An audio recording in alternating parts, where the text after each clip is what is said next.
"Look now," Jackson whispers. I see the wolf reappear, holding a pup in her mouth. Oh my God, she is so pretty, but not like other dogs. This isn't some cute poodle or even a mutt like Bella. She's wild and she knows it. I can tell this is her world where she's boss, not us. I watch, my eyes stuck to the binoculars, transfixed. She puts down the pup and goes back for another. The pup follows her and then changes his mind and turns around, sniffing the snow curiously.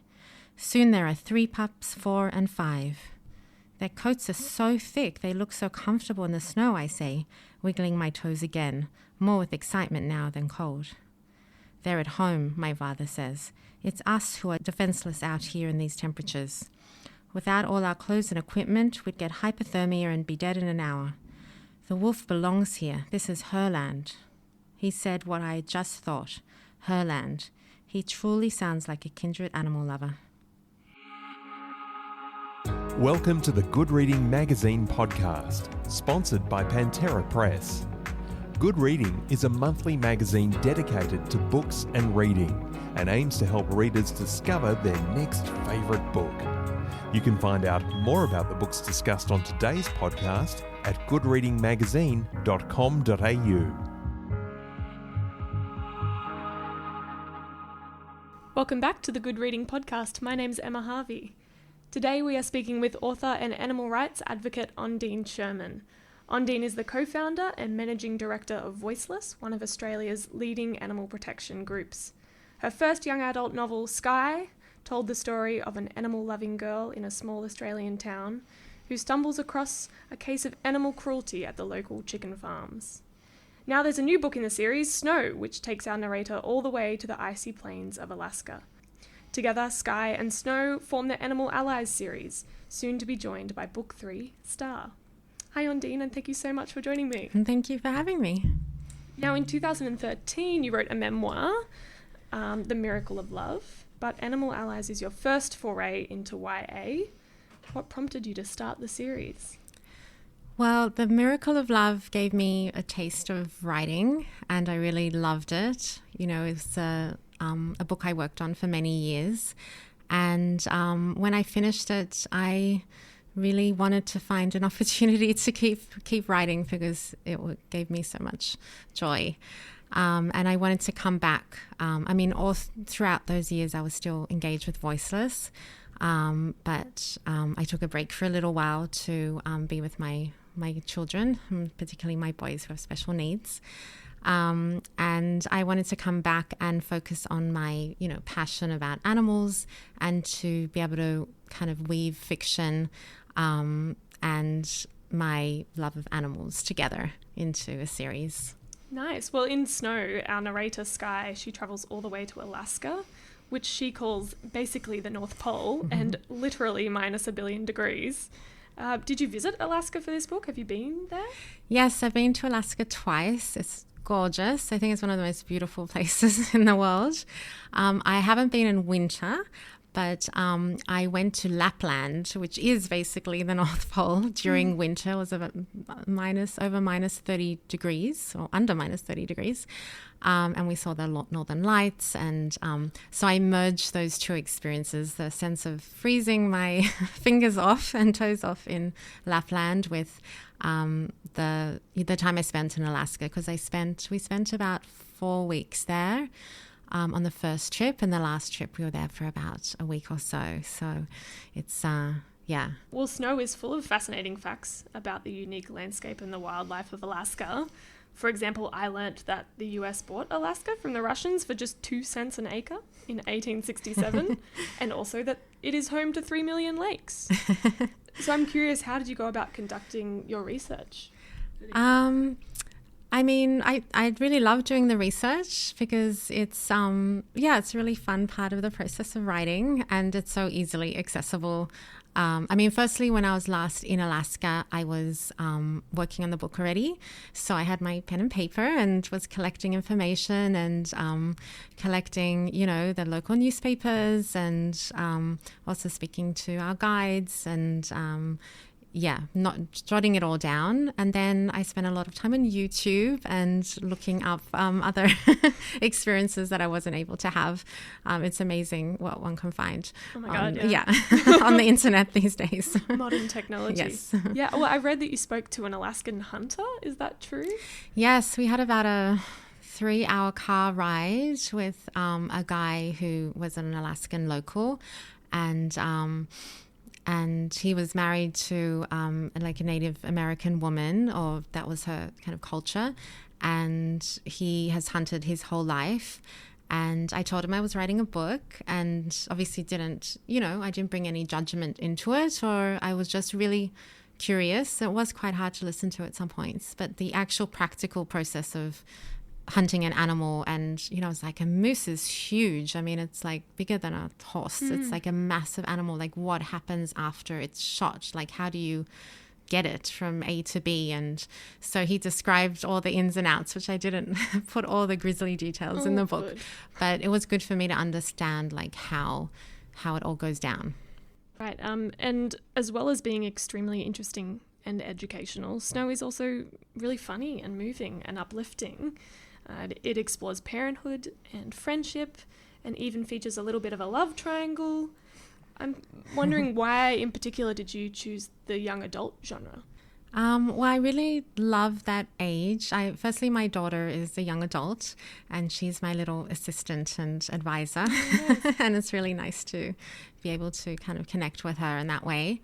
But I feel very attached to who I was myself as a teenager, and there weren't really many books, if any, that I could read at that age that really where you could meet a character who loves animals and learn about conservation and the environment and animal issues. So I felt like I was writing a little bit for my younger self, and also I feel like raising some of these questions and these animal protection issues is really important for the younger generation, because they're going to be our future leaders and our future lawyers and politicians and heads of corporations, and there isn't much material out there on this subject. So for that reason as well. Yeah, and I mean, I would have loved to read a book like this when I was younger, because I think a lot of kids and teenagers feel really passionately about the state of the world and about the treatment of animals, but it can be kind of hard to feel like you can have any kind of impact, especially at such a young age. Yeah. So what would you say to young people who are looking to do their bit for the environment and for animal rights? Yeah, I mean, I think it might seem hard, but there's so many ways to get involved and be engaged, and I think it's just, apart from, I think, having a good chance at producing a positive outcome in the real world, it's very satisfying when you are active in an area that you're passionate about. It just feels really good, and it's, I think there's one study on happiness that I remember, where one of the key factors is doing meaning having meaning in your life. And if you are passionate about a cause, whatever that might be, and dedicate your time and energy to it, that's going to bring, a really, just for selfish reasons, a really good quality of life, let alone, the world has got lots of problems. And I think we all have a responsibility to, step in and lean in and do something positive. Well, I mean, I know that you still are, and you were a vegetarian when you were younger. Yeah. And so do you have any tips like that for young people, things that they could do that might make them feel like they're contributing? Yeah. I mean, I'm passionate about animals. So, the most, the easiest thing to do and the most political thing to do in many ways is voting with your dollar, as they say. So what we buy in the supermarket or in the, stores, be it clothes or food, is a very direct form of activism, because if companies are getting the message that certain products of theirs and certain practices of theirs are no longer acceptable, or if companies who are doing really good ethical, work and producing great products that are also, kind to animals and kind to the world are getting supported by consumers, then that's powerful. So I think that's a very easy way. And then there's many other, forms of advocacy and activism, from going to protests to writing letters to writing books. And I think it depends on everyone's personality, and just getting involved is the first step. Or reading books, and reading like your books, because I saw that all the proceeds from the Animal Allies series go towards Voiceless, the Animal Advocacy Institute that you founded with your dad back in 2004. I'm curious, what did the world of animal rights in Australia look like back then, and what prompted you guys to start the charity? It was very different, which is a good thing, because we've made a lot of progress. I mean, not only Voiceless, but the whole movement has made a lot of progress raising awareness of animal issues. In 2004, the word veganism nobody even knew what that was, let alone you were very unlikely to meet anyone who was a vegan. And there were some organizations doing good work, but it didn't have the coverage in the media, or I think the internet has made a huge difference getting, some of the undercover footage out there. You think of the live export industry. Nobody knew about what was happening at that point. It was just a hidden issue, as is factory farming. And I'm going to be talking about the kangaroo industry in the next book. So all these issues are, they need attention, and they need some media, some space in the media, and that's changed a huge amount over the last 15 years. And it's now like a really big issue for people, and people really do care. I think the majority of Australians really care about animal welfare, and that's a big change from 15 years ago. And why the name Voiceless? Where does that come from? Well, Voiceless is, it was an interesting choice, because on one hand, animals have no voice, in that they can't vote, they can't speak up for themselves in any way that, is relevant to human society. They can't write a letter to the editor or, start a company. So they are voiceless in that sense, and we feel we have a responsibility to speak up for them. But in other ways, animals are so communicative. Every species has its own language, and scientists are just learning about, the remarkable abilities of animals, even fish, to communicate. I watched a video the other day, an audio recording of fish talking to each other. Oh my God. So not many people are recording the underwater voices of animals. I mean, we know a little bit about whales and dolphins, but not other fish. But anyway, that's beside the point. I think, animals do talk, but we don't listen, I think, is the conclusion, and we need to be their voice. As you said, Voiceless has just celebrated its 15-year anniversary, which is huge. What have been some of your proudest moments or achievements over the years? Yeah. I mean, I think when we started, we really wanted to build up the movement as a social justice movement. And that takes, a lot of kind of time and energy to bring it from the sidelines and, into the mainstream. So a lot of our strategies were mainstreaming the movement through bringing on people who were like influencers in different areas of law and, writers. John Coetzee is one of our patrons, and Michael Kirby, the High Court judge, ex-High Court judge, is one of our patrons as well. So bringing other voices to validate this movement as being a really important cause. And I think that was very successful, and that the movement has really shifted from being seen in the past as a kind of radical movement to one being, really kind of integrated into our society. And that's kind of similar to how the environmental movement started out. It was seen as very radical, and today it's, considered to be like a no-brainer. Of course, we have to look after the environment. And I think we're getting there slowly with the animal movement, that it's, of course we have to protect animals from suffering. Like not many people would disagree with that. So it's, so I think we've achieved a lot in animal law. We've been working a lot in that field, and really kind of growing the field of animal law, because it's through the law that animals are considered property and basically exempt of, farm animals are exempt of all the cruelty laws that our pet dogs and cats, are applicable to them. So changing, trying to work on changing some of those laws that govern what we can and can't do to animals. Yeah, that's really interesting, your focus on animal law and educating people about the legal status and the rights of animals. You sort of touched on it a little bit there, but what is the current status of animals in Australia right now? I mean, in the big picture, animals are considered as property. So it's the same as, our mobile phone. Like a person will own an animal and basically can do whatever they want to them within the scope of different prevention of cruelty laws that are applicable to different animals. So what I could do as an owner of a dog, what I couldn't do to my dog, I can do to a pig if I was a farmer. So for, I don't know, to give a slightly gruesome example, like I couldn't cut my dog's tail off without any pain relief. Whereas I can do that to a pig, or I can't lock my dog in a cage for its whole life, whereas you can do that to a chicken.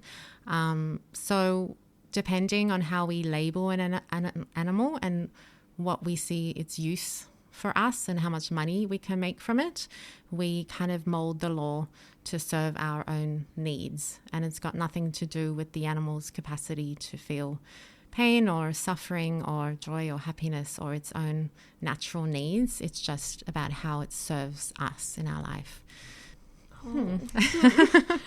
Well, yeah, there are some movements in the US in particular, but kind of also over here, to change that legal status from property to persons. Yeah. Do you think that that's an effective approach? I mean, I think that's really exciting what some of the big animal lawyers are working at the moment, especially in the US. And it's not to change their status as in they'll have the same rights as us and, be able to go and vote. But it would be like changing their status so they would have guardians instead of owners. So if you have a baby, someone can represent that baby in court if they feel that the baby is not receiving care or is being hurt. So that baby can't then stand up in court and say this and that. They have someone who's representing them and their welfare. So similarly, for animals, I think an ideal situation would be someone who's able, a lawyer would be able to represent an animal.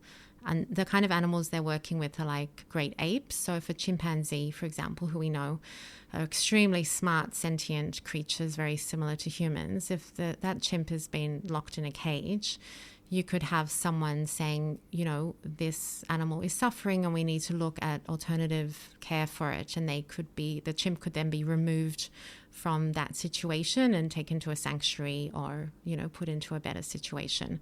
So, putting the animal's well-being ahead of our own economic interests or our own personal interests for whatever we feel like we want to do to that animal.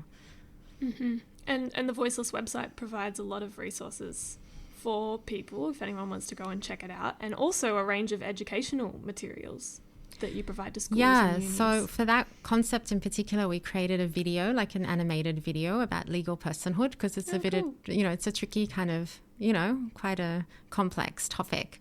So we've created resources around it for schools with all different, fact sheets and videos and even podcasts, and to help kind of start discussions about what our responsibilities to animals are and how the world could look different for animals.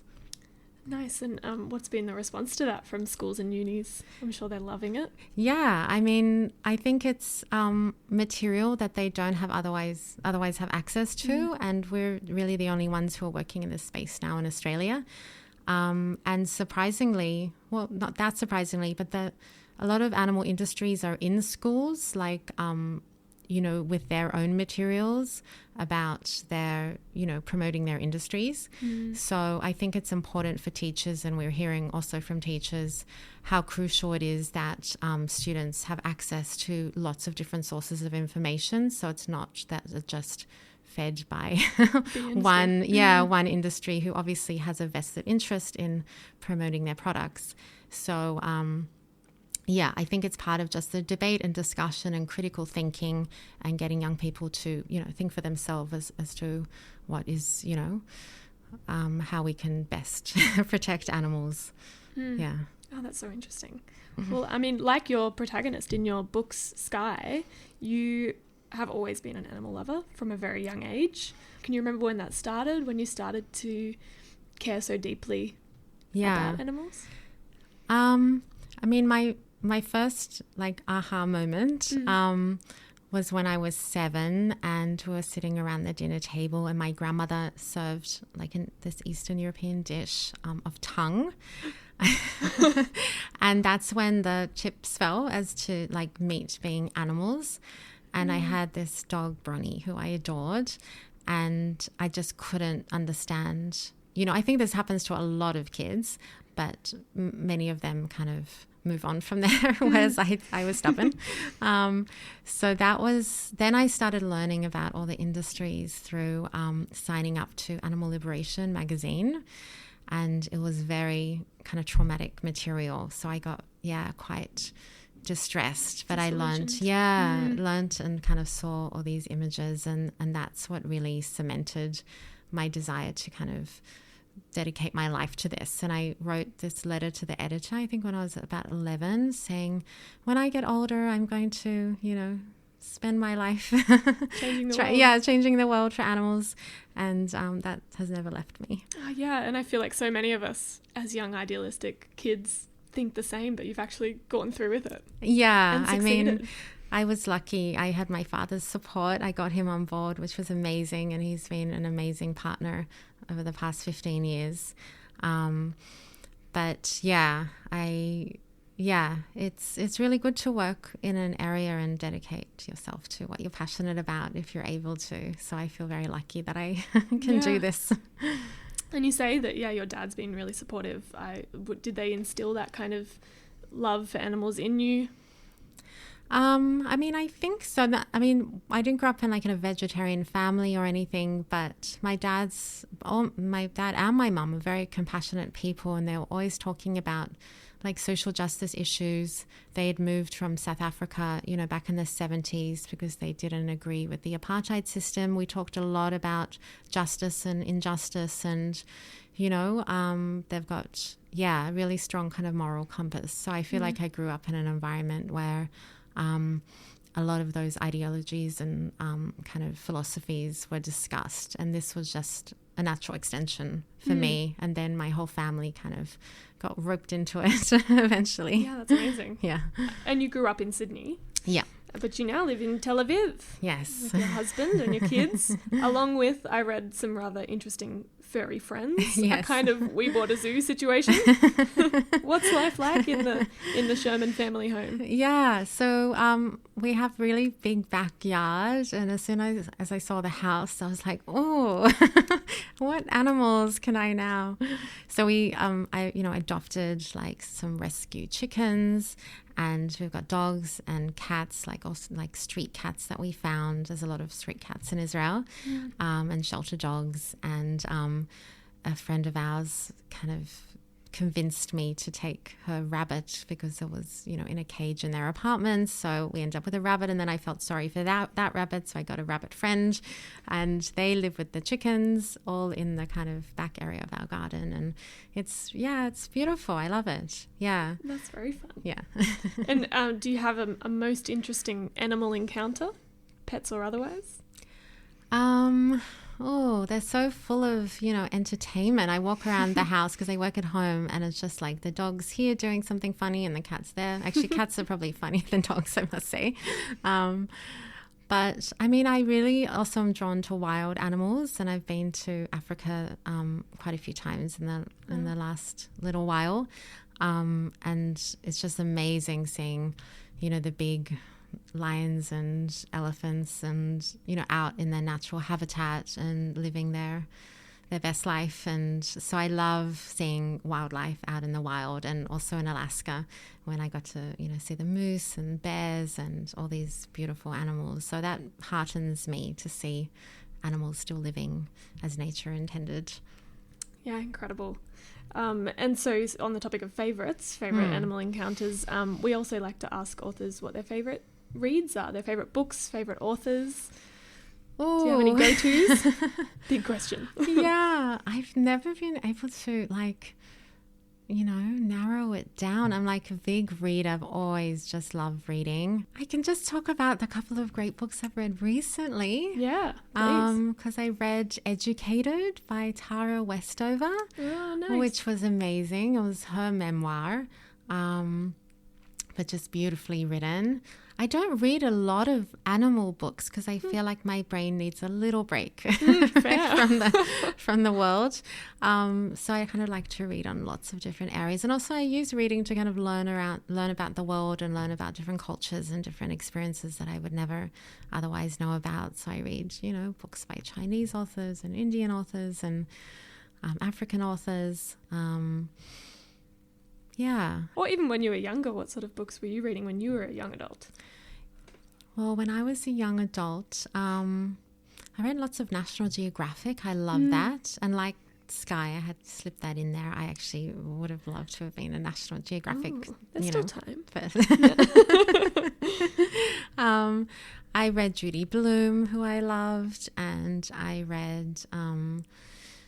I started reading all the classics very young, so Dostoevsky and, all the Wuthering Heights and, Pride and Prejudice. And I really think that's important to read some of those, real classics. And because I think for people interested in writing as well, that's really good training for learning about language. Although my grammar is probably still not the best, but I didn't notice. Okay.